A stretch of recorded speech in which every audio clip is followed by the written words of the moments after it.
మీ ఇంట్లో 2 పద్ధతులు ఉంటాయా? 2 కాదు 3 అని చెప్పొచ్చు. ఏంటో? నా చిన్నతనం అంతా మా అమ్మమ్మ గారు ఊరు లక్ష్మీపురం, మొత్తం ముస్లిమ్సే, సాయిబులు అందరూ. కానీ వాళ్ళు నమ్మితే ప్రాణం ఇస్తారు. వాళ్ళతో కూడా మంచి బాండింగ్ ఉంది మాకు. అట్లా కర్ముల్లా బాబా దర్గాకి వెళ్తాం మేము. మళ్ళీ బండి గంధం ఇచ్చేస్తారు, అది గంధం తెచ్చుకున్నా చాలా మంచిది, అంత పవిత్రమైనది అది. ఇంకా తర్వాత ఇక నేను పూజలు మామూలుగా అది ఇది చేస్తాము చిన్నప్పటి నుంచి. తర్వాత ఇక పెళ్ళైనాక అత్తయ్య బాప్టిషన్ తీసుకున్నారు, అంటే పెళ్ళికి ముందలే తీసుకున్నారు.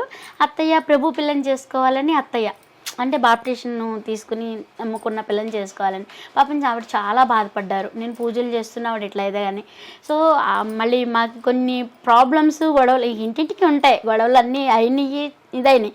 కానీ ఆ గొడవకు గొడవే పరిష్కారం కాదు, గొడవను కూడా ప్రేమతోనే చంపాలి, కానీ గొడవకు గొడవ పరిష్కారం కాదు.